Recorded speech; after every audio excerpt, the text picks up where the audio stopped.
Welcome to this explainer. Today, we're taking a fascinating journey into a concept that, honestly, often feels totally out of reach for most of us: spiritual liberation.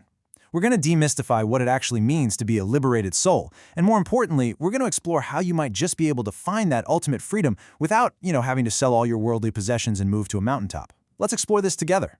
Our exploration today actually starts with something incredibly relatable: a modern-day smartphone notification. The author of our source material, Nirav Mehta, was inspired by a simple text message in a family WhatsApp group. A relative named Jubin wrote, "Hard to say from our non-liberated being as to who is liberated." And you know what? That one casual text sparked a massive deep dive for the author. He describes himself as someone constantly pulled between scientific reality and this deep yearning for spiritual peace. And that exact tension led him to a pretty profound realization about the true, practical purpose of religion.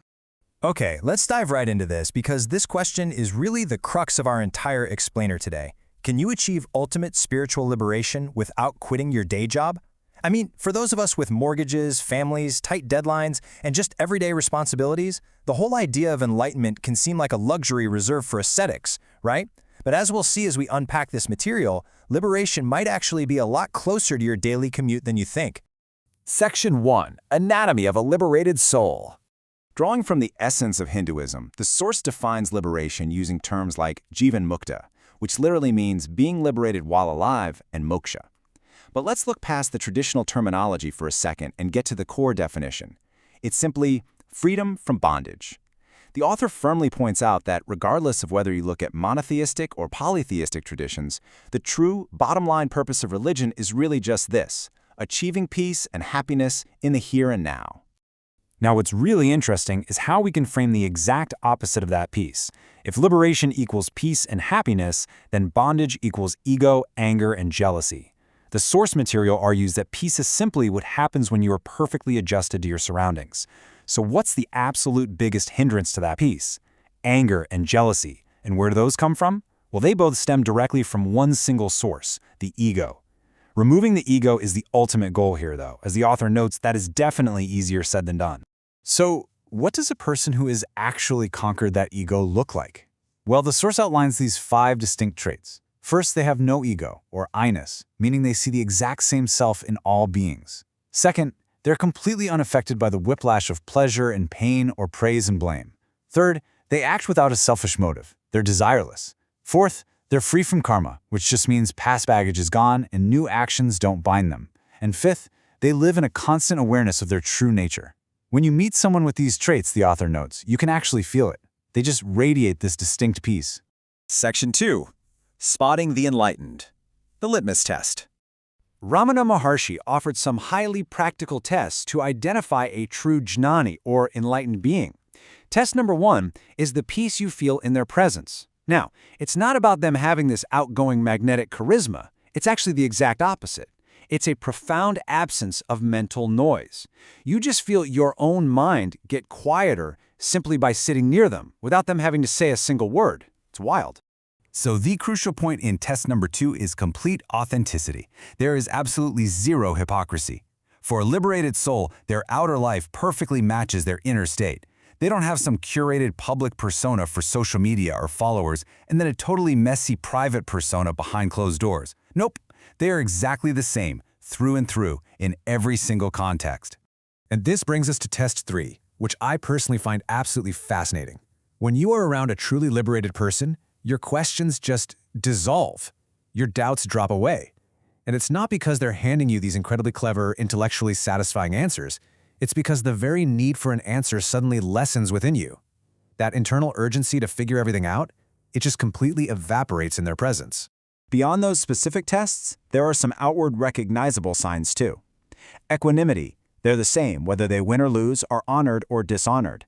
They have no sense of doership, meaning they act but they don't feel I am the doer. They are totally fearless because they don't identify merely with their physical body, which totally removes the fear of death. And they possess total contentment. Now the source makes a brilliant clarification here, and it's an important one. This does not mean they are emotionless robots. Ramana Maharshi himself wept when his mother died. The difference is that the grief didn't stick, ruminate, or create prolonged suffering. They fully experienced the emotion, and then they just let it flow right through them. This builds into an incredible paradigm shift. Ramana Maharshi stated, "Liberation is not somewhere else. You are that already. The only thing needed is to give up the false notion that you are not free. I love this, because it brilliantly reframes the whole concept. Liberation isn't some distant mountain peak you have to climb. It is your natural underlying state. You literally just have to clear away the false beliefs blocking it. Which brings us right back to our central dilemma. I mean, it sounds beautiful, but how do we achieve this? If we are working, family-oriented people with heavy responsibilities, how do we possibly reach this state?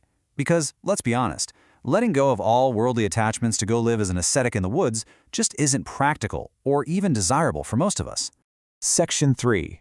The Blueprint for Freedom. Krishna's Radical Advice.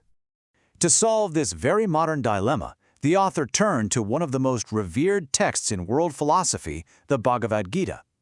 Highlighting verse 256, Krishna defines a sage of steady wisdom as someone who is not disturbed by sorrow, doesn't crave pleasure, and is totally free from attachment, fear, and anger.